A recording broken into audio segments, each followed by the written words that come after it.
গোপালগঞ্জের দুঃসাহস দেখানো বাসিন্দাদের নিয়ে নড়ে চড়ে বসেছে পুরো বাংলাদেশ। সেনাবাহিনীর পর বিএনপির গাড়িবহরে হামলার মোক্ষম জবাব দেবে সেনাবাহিনী এবং বিএনপি। নিজেদের সদস্যদের উপর হামলায় আওয়ামী লীগ নেতাকর্মীদের বিরুদ্ধে মামলা করেছে সেনাবাহিনী, চলছে গ্রেফতারি অভিযান। অন্যদিকে রাজপথের পাশাপাশি আইনি লড়াইয়ে গোপালগঞ্জ আওয়ামী লীগকে শায়েস্তা করার প্রতিজ্ঞা করেছে বিএনপি।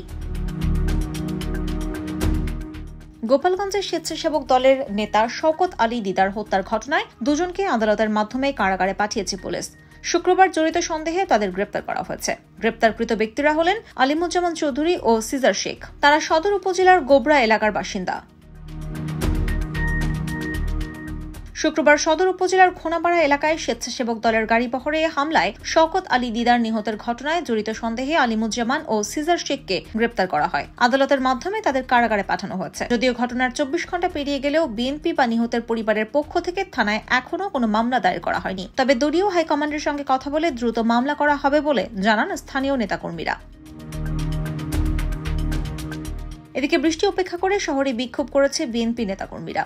শহরের পুরনো লঞ্চ ঘাট থেকে বিক্ষোভ মিছিলটি বের হয়ে বিভিন্ন গুরুত্বপূর্ণ সড়ক প্রদক্ষিণ করে কেন্দ্রীয় কালীবাড়ির সামনে গিয়ে শেষ হয়। সেখানে সংক্ষিপ্ত সমাবেশে বক্তারা হত্যাকাণ্ডের তীব্র নিন্দা ও হত্যাকারীদের গ্রেপ্তার করে শাস্তির দাবি জানান। একই দাবিতে কোটালীপাড়া ও মুকসুদপুরে উপজেলা বিএনপি ও এর অঙ্গ সংগঠনের নেতাকর্মীরা বিক্ষোভ সমাবেশ করেছে। শনিবার নিহতের ময়নাতদন্ত শেষ হয়। নিহতের স্বজনরা গোপালগঞ্জে পৌঁছালে লাশ তাদের কাছে হস্তান্তর করা হয়। গোপালগঞ্জ জেলা যুবদল সভাপতি রিয়াজ উদ্দিন লিপটন বলেন, আওয়ামী লীগ সন্ত্রাসী দল।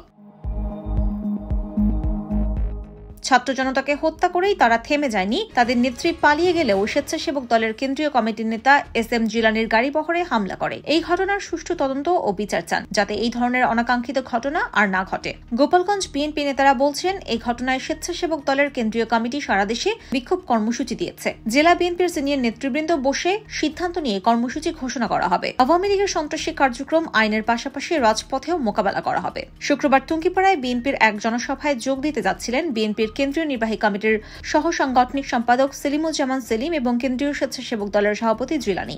গোপালগঞ্জের বেদগ্রামে পথসভা শেষ করে তারা স্থানীয় নেতাকর্মীদের সঙ্গে গাড়িবহর নিয়ে যাচ্ছিলেন। পথে খোনাপাড়া এলাকায় তাদের বহরটি পৌঁছালে আওয়ামী লীগ ও সহযোগী সংগঠনের নেতাকর্মীরা কয়েকজন তাদের গাড়ি গতিরোধ করে ভাঙচুর করেন।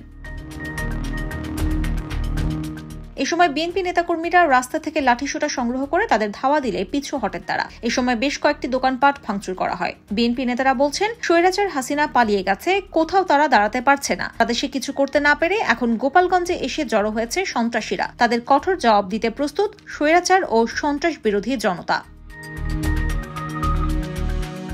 IBTV USA news desk.